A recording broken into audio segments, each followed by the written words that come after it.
I think everybody can hear me without this. Can you hear me okay? Yeah! Okay, I don't think we need the technology. Our voices can be strong without electronics, right? Yes! Free! I thought your voices were stronger than that. Free! Thank you. I'm here representing the New Democratic Party of Canada, but I believe also I can say that all members of Parliament in our House of Commons are standing with you today as we witness a terrible injustice and we call for justice. It is so wrong. We've seen what the military junta has been doing these last 20 years when it comes to the movement for democracy in Burma.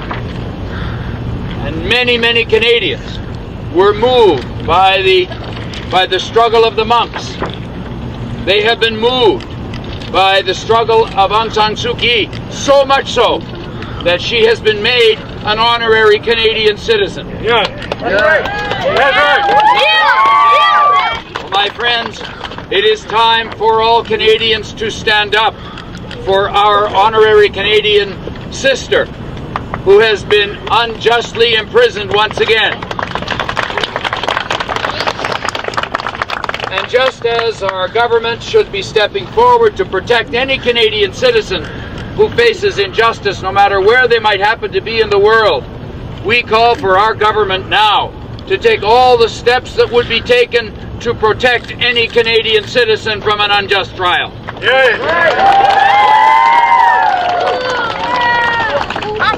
I remember how moved we were when that honorary citizenship was bestowed. It was a statement by our country of a belief in democracy, of a belief in this woman's struggle and of the people's struggle in Burma for the right to determine their own future through elections, and that elections should be respected. And the fact that the people's choice was overturned by the military junta is something that stands as a stain on the situation globally of democracy.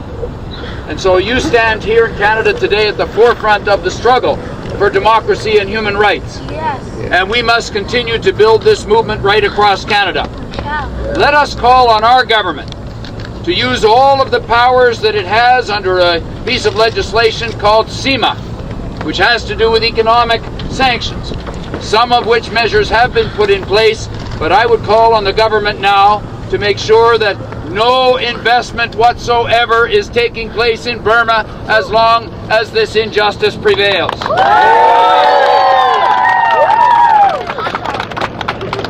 We need to work at the level of the United Nations. We need to work with our contacts with other countries.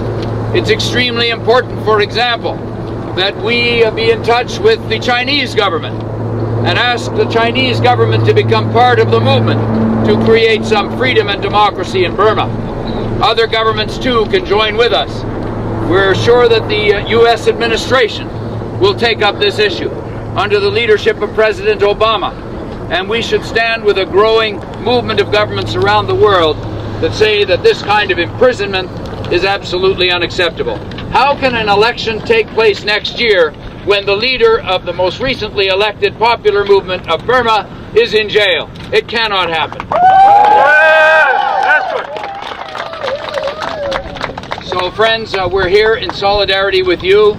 We know that your heart aches to see that once again such an injustice has prevailed, with freedom only 2 or 3 weeks away for this remarkable Nobel laureate, maker of peace, sister of democracy, to have seen this imprisonment take place, and this trial where her lawyer has now been, one of her lawyers has apparently been thrown out of the court.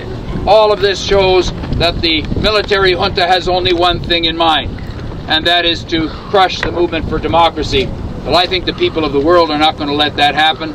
I believe you're not going to let that happen, and we stand with each and every one of you in your struggle. Thank you very much. Thank you very much, Jack.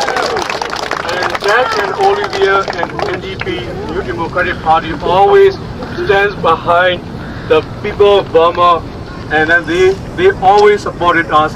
We really Thank you so much, and we always appreciate. We never forget. And